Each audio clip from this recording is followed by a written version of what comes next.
Hey,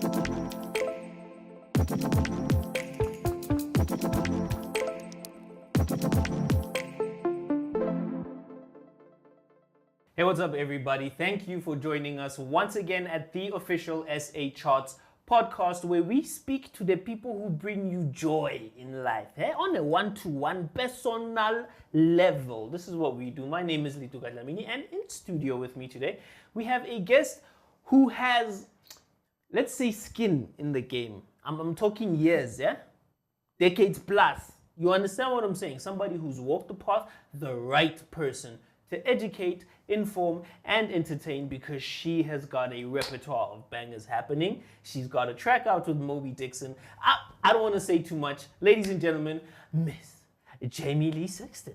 How are you doing, man? Good, and you? Good, and you? Thank you so much for joining. Thank you for having me. It's great to be here. First time. Let's get into it. Right now, yes, you and Moby are on fire. How's the reception been?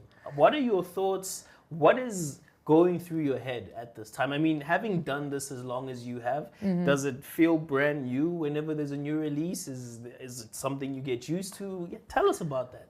So Moby and I, it definitely feels brand new, but it also feels like we met years ago and we've been doing this for quite a while. Just because our synergy was so instant. I mean, I remember we sat down for a coffee and we just started chatting, and we were there for like 2 hours. Oh, dope. Just chatting, and then we jumped into studio. So him and I, it's definitely not a once-off. We are definitely planning more releases, which I'm really excited about. But when it comes to new releases, I mean, it's like going on stage. I always get nervous. Okay. Because it's something that I made. It's something that comes from my soul. Yeah. It's something that I've worked on, I've invested in. I'm always excited about it. It always feels like something new. And the day that it stops feeling like that, I know that I'll have to change direction. Yeah. Sure. See, so the reason I started with a question that would typically be asked last is because I want to, using this and the moment you're in right now, circle back to the young Jamie. Is this something you've always wanted to do in life? And does it feel the way you thought that it would when you were starting? That's a great question. Yes, this is what I've wanted to do my whole life. There was never a doubt in my mind. The first song that I ever sang, I was 4 years old. Hectic. So I was a 4-year-old that was singing Nat King Cole. Nat King Cole even? Nat King Cole. Wow. I was raised with all the greats, Ella Fitzgerald, Nina Simone, Dinah Washington, I mean, all the great ladies of jazz. And that's what I wanted to sound like when I was a kid and how I wanted to write. So I really leaned into that, but I never had any other option in my mind of what I wanted to do, what I wanted to be, what I wanted to say. So right now, how does it feel? It feels amazing. Is it? I feel very, very blessed and very lucky to be where I am, especially in a country that's so multifaceted. To be able to do what I'm doing in such a huge country is amazing. Sure. So you grew up in a jazz house, would you say? Tell us about your upbringing, like in the house, like Ella Fitzgerald, and how did that happen? So how did you grow up? How was life? So I'm actually a farm girl. I grew up on a farm. I grew up in Magaliesburg. So a very, very small town. If you blinked your eyes, it would have been gone if you were driving past it. Went to school there, grew up there, really formed my community there. And music was a massive part of my life, always was. My father was obsessed with music. My mom plays the piano. Both my sisters play the piano. And my dad just, educated me on different genres, different artists. But when it came to female voices, he said to me, you have to listen to this and you have to lean into that. Because those are the greats. And those are the women that you want to learn from. The way that they are, the way that they write, the way that they sing, the way that they conduct themselves. There was just so much as, in terms of their artistry that they were doing, that I leaned into and tried to learn from them. So would you say they are your biggest role models? Or if you had to pick 5 people who you'd say influence your music, both locally and international? Who would that be? So actually, I was having a conversation with someone today because I'm going to this festival. When I was a kid, my dream was to be in Boom Shaka. Okay. There is power. Yeah. It's funny, I know. Like, I mean, but I love that. The reality is, I love that. But I wanted to be in Boom Shaka, Yeah. and I was obsessed with Lebo Matosa. Yeah. So I grew up wanting to be in Boom Shaka, and I was listening to Ella and to Nina and all these wonderful women. And they definitely influenced my life in terms of performance. I mean, I used to watch all different TV shows on SABC 1, 2, 3, and 3. I used to watch them perform, being interviewed. And that influenced the way that I saw artists on stage. Yeah. You know what I mean? I mean, obviously I watched films and stuff, but locally, you know, I looked to them and I looked to Lebo and I was like, that's very, very cool. Yeah. And then obviously on the writing side and the vocal side, I would lean more into like Nina and Ella and Sarah and stuff. That explains a lot because there is, I remember when you were on Idols, a performative aspect to not just singing, which speaks to your acting background. Tell us about that. So acting, I think, for me, was just born with music. It just came one-on-one. Like it just, it's like a glove. Yeah. So in school, I did a lot of acting and I really fell in love with it. And then after school, I went to study and I went to AFTA. And I studied live performance, I studied music, acting, and then I did my honors also in live performance, acting and music. And my life actually, you know how we plan and God laughs? Yeah. So I thought that acting would be the main thing in my career. Yeah. And I was like, acting. I was like, I mean, I still am crazy about it. Yeah. But music just went poof, just took over. Sure. And so, I mean, yes, I would still love to act and I would love to, and I will be in many things and create many things. Yeah. But music has just been my everything for a long time. Yeah. That's interesting because I think with me, I started out acting and then I thought music would be the one to, Yes. You know. You see, it switches, right? Yeah. It switches. Yeah, because they do have that sort of symbiotic relationship. Yeah, where, of course, definitely. People who can make music typically are interested in the acting and performance side as well, which is pretty dope. Your upbringing. Yes. In Makhalis. Just want to shake your hand. I've never met anybody from Makhalis. Thank you. Very nice to meet you. Pleased to meet you. I drive past there when I go to Rustenburg. Yes. Where Boo thing is. Anyway, but anyway.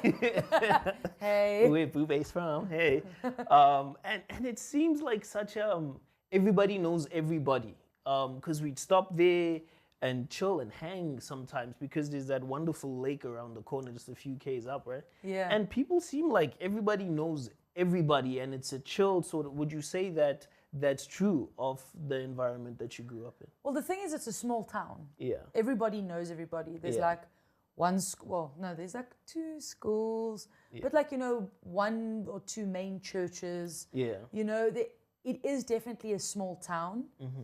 And I think growing up there, you know, in that sort of community, you grow up with a lot of pros and cons. For me, it was too small.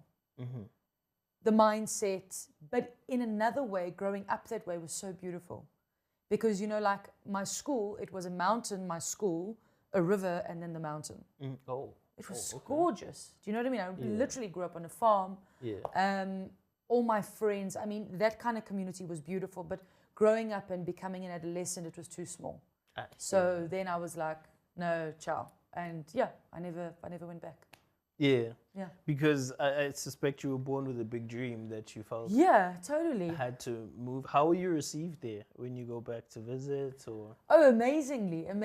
You know, by my schools and you know, old friends that still stay there. You know, people that look. I mean, people that still stay there still have that beautiful humbleness and that beautiful part of Magaliesburg that I will carry with me for the rest of my life. So going home has a very special place in my heart, but I would never make it my home again. Right. if that makes sense. No, I hear you. Yeah, yeah. There's a lot of South Africa to see and Yeah, explore, live in, exactly. experience Exactly. and Yeah, stuff, yeah, right? for sure. All right. So getting into the industry now. Mm-hmm.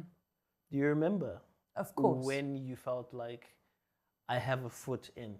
What happened? Yeah. Was it after your first demo that got received, your first song being played on radio? What was that like? What was happening in life? Wow, that's. I think it was I've loved working with DJs, loved, and I loved working. I worked with Soul Candy for a while, and I worked with one of my friends. His name is DJ Terrence Parker, and him and I got together, and we started doing the club scene in Johannesburg. So he would DJ, I would be on the mic. It was like just so much fun. And we started doing this and we recorded some tracks and some of it got picked up by radio. And it was like this. Then I recorded an album. Okay. And the album started picking up a little bit. But I never really felt anything was moving. Because the thing is, you have to, in our industry, you either catch like fire or you're a 10-year overnight success. Yeah. Yeah. Do you know what I'm saying? I hear you, yeah. So the album caught and it started being picked up by like university radio stations and stuff. And then there was Opikopi. You remember Opikopi? Yeah.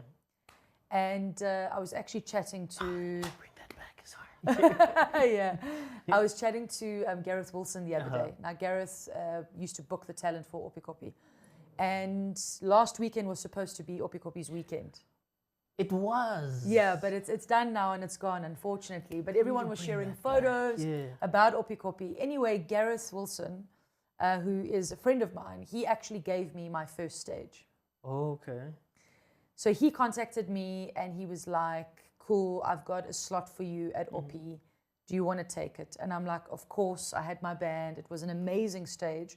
But then something crazy happened. There was another stage at the top bar. Yeah. And one of the artists couldn't pitch. They were like, they couldn't make it. But the stage was beautiful. It was packed. It was huge. And he phoned my manager and said, is Jamie Lee available? Now, this is in amongst Opikopi with 25,000 people. Oof. Now we have to find each other and we have to make it in 1 hour. To the stage. And we made it. And that show changed my life. Yeah? Yeah. That show literally changed my life. It changed the way that I felt about the industry, music, my performance, the response to that show. And from there, I think that I started getting a foot in and I knew that I belonged. What's life like for an artist in South Africa? So I'll tell you what life is like as a female artist. Right. It's tough. It's tough and it's also wonderful because I think that being an artist in any way, shape or form is never concrete. So you know, one day is not the same and every month is different. So I think for myself as an artist, it's very exciting, it's very challenging. And as a female artist, I think that we are still struggling with male dominance in quite a big way. I think that booking agents and promoters are still doing a lot of shows with like only 2 women on the lineup. Do you know what I mean? So I do feel that globally, and always, you know, what I always like to encourage and what I like to say is that it's not male versus female, ever. I've never, ever felt like that. But I do believe that we need to push awareness into creating and bringing up and coming female artists because globally it's changing. Yeah, it is, yeah. Globally it's changing massively. I mean, the artists that are selling out stadiums at the moment are female. Yeah. And I think that in South Africa, we need to cop on. Yeah. True. But it's fun. It's cool. Is it? Yeah. What is the most challenging part about navigating this industry? What would you change if you had the power, if you were in charge? What is the one thing you would change about how this industry works? Definitely more female representation. I would do that in an instant because I think that we need more of that. And I think that women need to be at the forefront of a lot more. And then also the way that artists earn.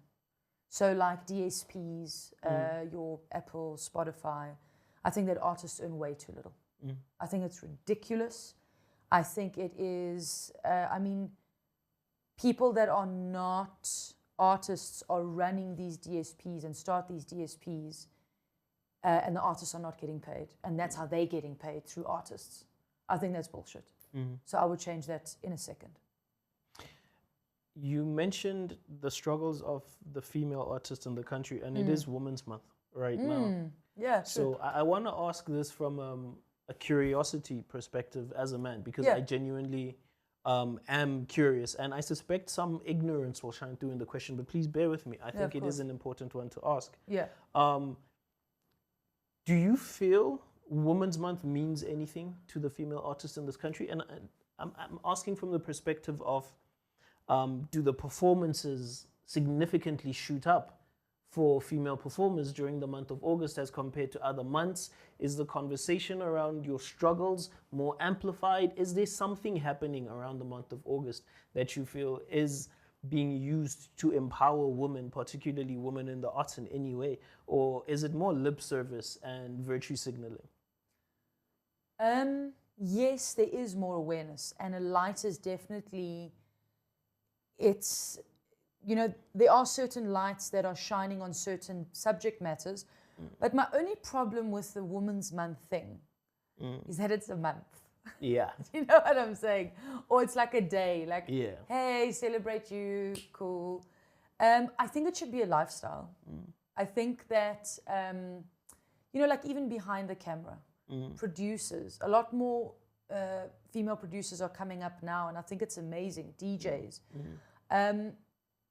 I think that our struggles, okay, for instance, something amazing that's happening, and I've been a part of it, are the BMAs. Are you aware of the BMAs? The Basadian Music Awards. So I was nominated last year for 3 awards, and that kind of thing for me is like creating change and starting conversations. And it's not only in Women's Month. They talk about it throughout the year. There's interviews, so yes, it does amplify and things are spoken about, but I think that it should just be a natural thing. It doesn't have to be like, hey, there's a poster. It's like Pride Month for the queer community. Pride Month shouldn't just be, I mean, I love Pride Month because I'm part of the queer community, but I don't think that it just should be a month. I think it should be a natural lifestyle thing. But we'll get there, you know. I hear you. Slowly. And we are getting there, which is wonderful. Yeah.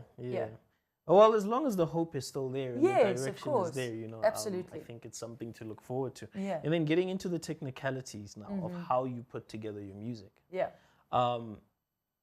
When I used to rap. When I used to make music with Floyd, actually, my producer. Wow. Some guy over there. Nice one. Bo, shout out Flizzy. It would be unique per song, right? But like he'd make the beats and then I'd add the words and then the song comes together. Yes. With other artists, they tell you, listen, I want you to tailor make a beat for this melody in my head, for these words. What is your creative process? So, I mean, like you said, it's very unique. It's never really the same. I play a lot of different instruments. So depending on where the song is going, piano, guitar, ukulele, harmonica, whatever, it never really is the same. So sometimes I'll have a full song, I'll have lyrics, and then I add a melody to that. Or I'll have a melody that's going on in my head and I wake up at 2 o'clock in the morning, put it down, and then I'm like, oh, that sounds like a story, and then add the lyrics to that. So it's never really the same.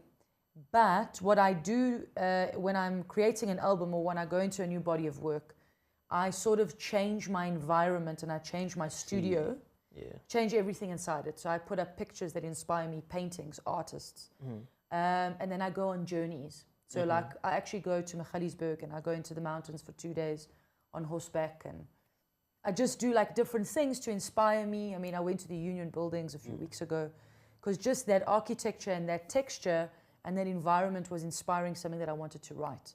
So I don't limit it to studio. I'm very inspired by our city and our country. So yeah, sometimes it's a very strange process. but I welcome on the strangeness and the weirdness.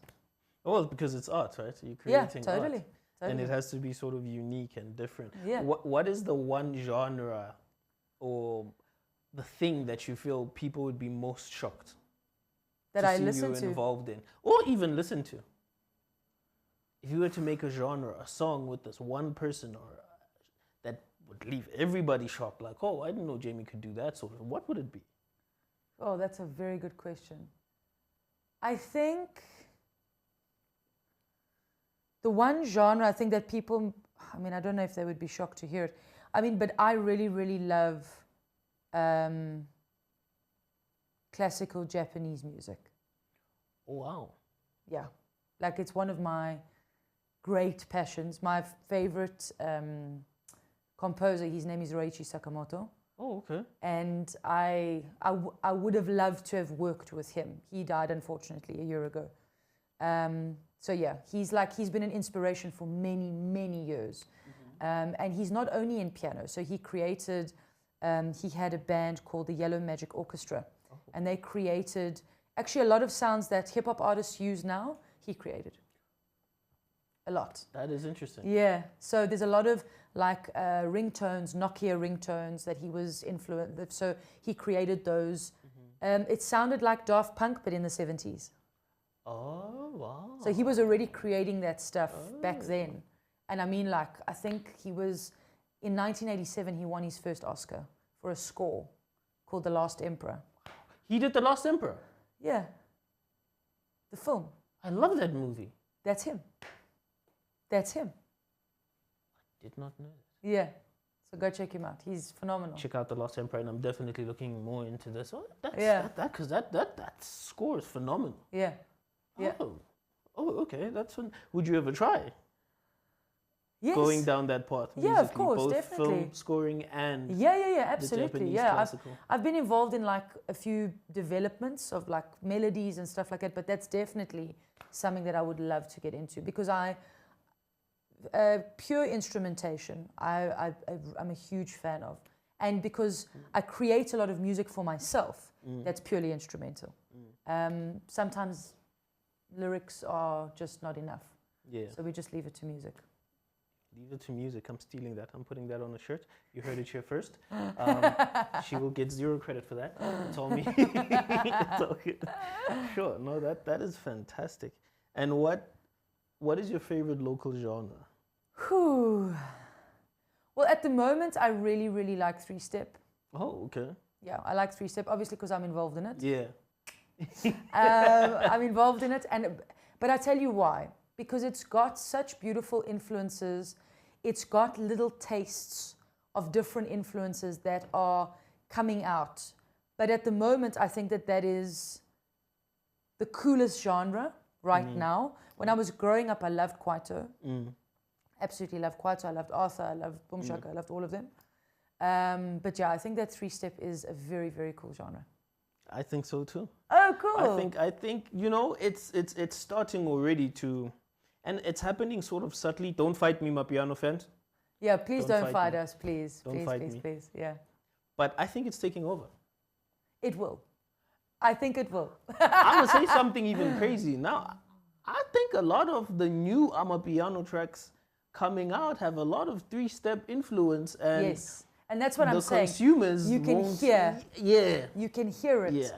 It has tastes of a little bit of everything, but it's slowly. And I mean, obviously, everyone in the comments is going to fight me on it. Piano fans, I love you so much. But slowly, I think that it's developing into something amazing. Yeah. Sure, that is that. And who would you like to work with? Who would I like to work with? That is a very good question. Look, I think that now I'm working, and I have worked with people that I've wanted to. So I released a remix with 2 great DJs. They're called the Dramatic Boys. And we did a 3-step on my single called Run, Run, Run. And I've been wanting to work with them. They were really something amazing. I met them at this like workshop. And the thing is, Moby and I are getting into crossing genres. Okay. So I'm at a place where I'm working with who I wanted to work with. So I'm very lucky. That's fantastic. Yeah. And I don't want to say too much. I want you to tell us a story about how it came together and what that experience was. But you've shared stages with some of the biggest artists in the world, not very far, just recently, the Kendrick Lamars. And how was that experience? How did that go? That was incredible. That was like really one of the most amazing experiences, not just as an artist, but as a spectator, you know, just to be in that vicinity, you know, to be on that stage. I mean, those stages are huge, so beautiful, and the sound, and really, really incredible, unforgettable. And yeah, I want to do more of it. Yeah? Yeah, definitely. And how did you feel you were received by the audience? And do you think there's space, as much as we always like to, you know, the headliners, the Kendrick Lamars, or the international guys. Yeah. Do you feel that we're going the other way, where it's Africa's time now to get received abroad? It should have happened long ago. And what has your experience been with that, stepping into the international market and that life? How has that been? Look, for me, I think it's really, really important for an artist to first tour their own country, which is what I'm doing at the moment. And I've done, and I want to move into spaces that South Africans are not moving into. Okay. And I think that internationally, I think people want South Africa on lineups. South Africa want, you know what I mean? Like, we are wanted on lineups. And I think that that's happening. And I think it'll happen so naturally. And I mean, also, like, for instance, this past weekend, DJ Zintle did her first fest. How amazing. How amazing. How cool. Yes, yes, do it. It's incredible. We need more of that. And then our local festivals will become international festivals, because the internationals will start coming to our festivals. I see, yeah. Versus us always jumping on a plane, to get to them. going there, they'll come to us. I feel you. That's my thought process. I feel you. Yeah. And what has your overall experience with the South African music industry been? If you had to share some advice to somebody trying to break in, or somebody who just broke in and wants to make a living from this, what piece of advice would you share with them that you wish you knew? So definitely learn up on the legal parts. It's everywhere. It's available.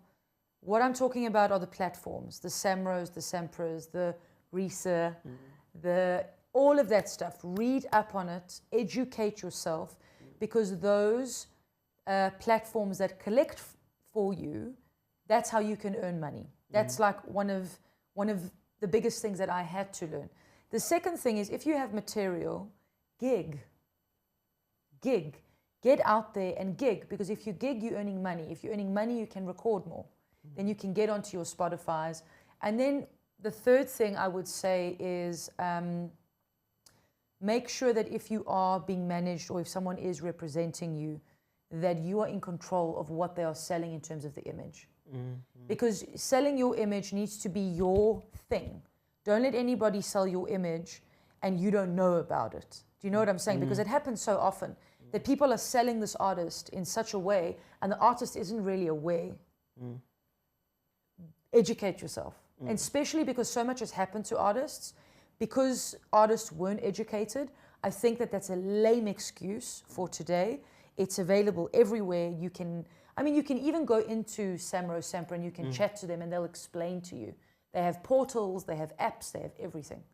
So yeah, learn up. And this is, at the end of the day, this is a business. Yeah. We love it, and it's my soul, and it's my life. But yalla, we have a business. We got mouths to feed too, yeah, right? You need to get your bag. Yeah. And you said something key right now, in that the information is out there now. We know of the SAMROs, we know of the RISAs. Do you feel that they could be doing more, or are the RISAs starting to do the things that are, I don't want to say starting, because I feel personally, I've had experience with RISA before, like I said, when I used to rap, and I never had like a bad experience with them or SAMRO or whatever. But back then, you had to hunt a little bit for the information. Definitely. Right now, Yes. everything is out there. Do you feel they could be doing more? So I think, like in my experience, I've had really, really great experiences. For instance, there are funds out there that can help artists. SAMPRA, I have been fortunate enough to be funded by SAMPRA, and I've been fortunate enough to be funded by SAMRO, which I used, and I recreated music, or I recorded, or I went on tour. So even that, you know, artists being aware that there are funds that they can use. Yeah. So I think that they really are coming up more in the game, and for like having presence on social media, talking about it. Yeah. I think that people can always do more. Yeah. I think that, you know, because these platforms are representing artists in South Africa, and they are holding the artists of South Africa. So they can always do more. They must do more. Collect that money, pay the money to artists. But I think as of now, I think that we're getting to a really good place, and I think they're doing a great job. Yeah, I think so too. And that's what we hope to do with things like the official SA charts, right? Yeah. To bring back that authentic, business-informed, classical style of content generation and getting it out there, right? Absolutely. And that's primarily done through things like charts, to make sure that artists always have line of sight of how their tracks are doing, are they being received. Exactly. And do you think there's still a place for charts at all, or is this just, guys, let's make music in peace, leave us alone with this chart nonsense, which is also a fair standpoint to have, right? Look, I think charts is exciting for the listener and for the artist. Yeah. At the end of the day, like I said, it's a business. People like to see exciting things. And charts, you can't really do away with competition completely. Yeah. We've just witnessed a month of the Olympics. Do you know what I'm saying? Not that we are the Olympics, don't get me wrong. And I hate when people put artists up against each other, like, oh, you're number one, you're number two. But the thing is about charts is that it can change someone's life. Yeah. Do you know what I mean? Yeah. It can really elevate you, and it can help you push. Yeah. So I don't think charts are terrible. I think that it's quite a cool way to help artists, and it's also a very cool way to make people aware of new artists and up-and-coming artists. But like on the flip side, I don't think that charts should be about putting artists up against each other, because I think that that's old school. Yeah. And I think that that mindset is like very, you know, it's played out. yeah, it's played out, and we're not really, you know, I think everybody has a space and everybody has their place. And I think that if we move in that way, I think that charts can be fun. 100%. Yeah. And now to wrap this very informative, thank you, by the way, Awesome. very informative podcast episode up, and I'm going to do this with everybody, and there's no escape. Yes. There's no escape, Jamie. I need an answer. Tell me. Who stole your song? What's that one song you hear and you're like, I wish I came up with this, and I don't like this artist for coming up with this song before me?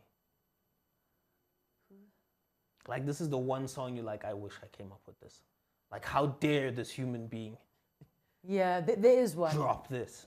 And There you is tell one. them to give you your song. There's one song, a very unexpected one. It's called Dreams. It's by a band called Fleetwood Mac, and Stevie Nicks wrote it. It's very, very unassuming when you first hear it, but I think it is possibly one of the most incredible songs ever written. It's just, it creeps up on you in the beats, and when the drum fill comes in and her voice and what she's singing about and the headspace, I think Dreams is a masterpiece. And Stevie Nicks, I hate you for writing it. Stevie Nicks, you heard it here first. You're a we love you. Thank you. Thank you for the track. But anyway, thank you so much for joining us on the official SA charts. What a fantastic episode. Thank you. Thank you very much. Thank you for having Look me. out, Jamie D. Sexton. Album dropping next year. She said it. You heard it here first. Yes. And also tracks are on fire right now with Moby. Let's get her music on the top 10. She's in the broader 100s, and I'll show her this. But she must be in the top 10, here in the official SA charts, and only you can make that happen. But anyway, thank you so much for watching, and thank you, Jamie, for joining us. Until next time, peace.